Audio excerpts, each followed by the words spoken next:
नमस्कार।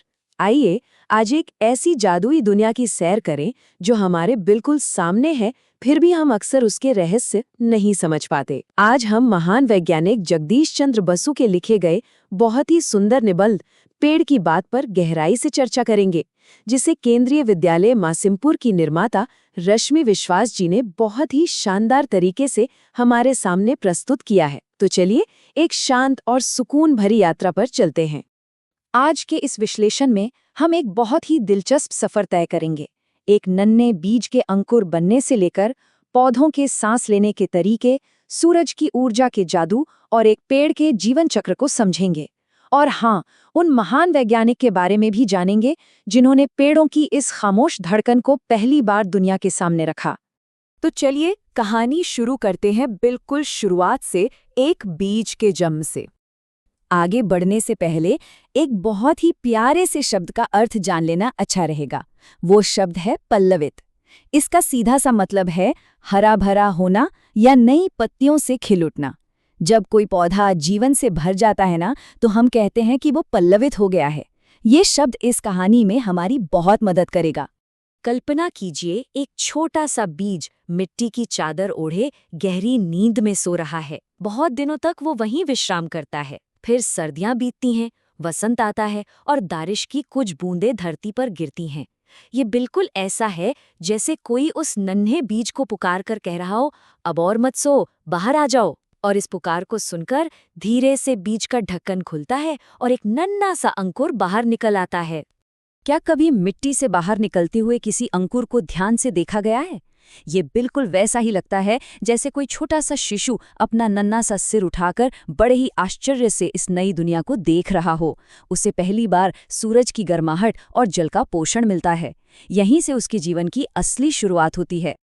अब जब पौधा बाहर आ गया है तो एक बहुत ही दिलचस्प सवाल उठता है कि वो किस तरफ बढ़ेगा। जैसे ही अंकुर निकलता है, उसके दो भाग हो जाते हैं। एक हिस्सा जो सीधे मिट्टी के भीतर अंधेरे की तरफ जाता है, उसे हम जड़ कहते हैं, और दूसरा हिस्सा जो रोशनी की तरफ ऊपर बढ़ता है, उसे तना कहते हैं। एक का रास्ता नीचे है और दूसरे का ऊपर। सबसे हैरानी की बात यह है कि पौधे को चाहे जैसे भी रखा जाए, वो अपनी दिशा खुद तय कर लेता है। इस बात को और अच्छे से समझने के लिए एक बहुत ही मजेदार प्रयोग के बारे में सोचते हैं। मान लीजिए एक गमले को कुछ दिनों के लिए औंधा यानी उल्टा लटका दिया जाए, तो क्या होगा? शुरुआत में तो पौधे का सिर नीचे और जड़ें ऊपर होंगी, लेकिन कुछ ही दिनों में एक जादू सा होता है। पौधे की पत्तियां और डालियां अपने आप मुड़कर वापस ऊपर की तरफ उठ जाती हैं और जड़ें घूमकर नीचे की ओर लटक जाती हैं। पौधे हमेशा अपनी प्राकृतिक दिशा पहचान ही लेते हैं। दिशा तो तय हो गई, लेकिन अब एक बड़ा सवाल है। पौधों के तो हमारी तरह मुंह या नाक नहीं होते, तो फिर वे खाते और सांस कैसे लेते हैं? इसे समझने के लिए हमें विज्ञान के दो जरूरी शब्द जानने होंगे। पहला है सूक्ष्मदर्शी। यह वो मशीन है जिससे हम उन बहुत छोटी चीजों को देख सकते हैं जो हमें सामान्य आंखों से नहीं दिखती। और दूसरा शब्द है अंगारक वायु, जिसे हम आज की भाषा में कार्बन डाइऑक्साइड गैस कहते हैं।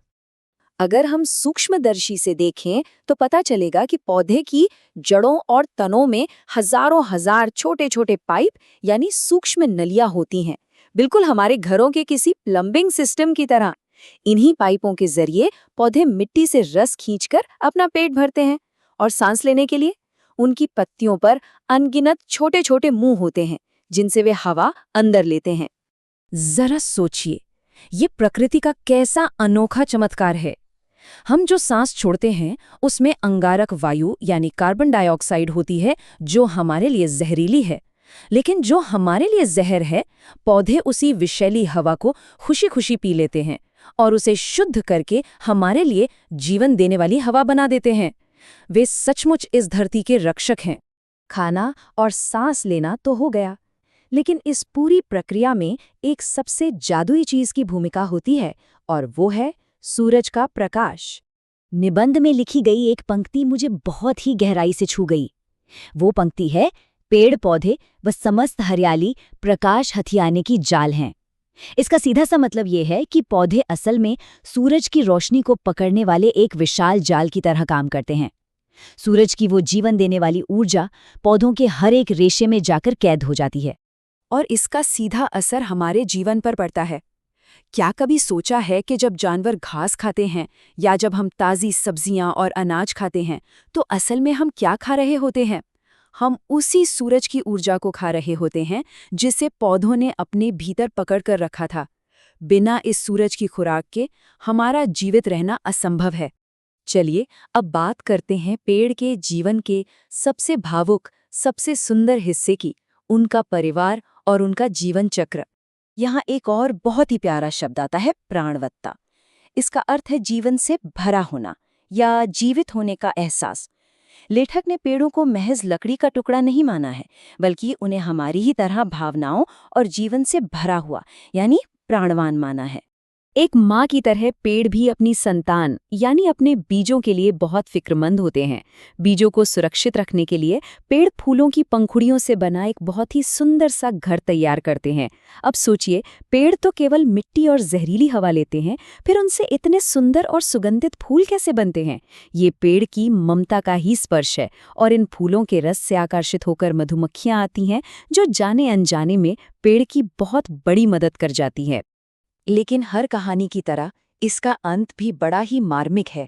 जब फूल से बीज बन जाते हैं और सुरक्षित हो जाते हैं, तब पेड़ का काम पूरा हो जाता है। धीरे धीरे वो पेड़ सूखने लगता है।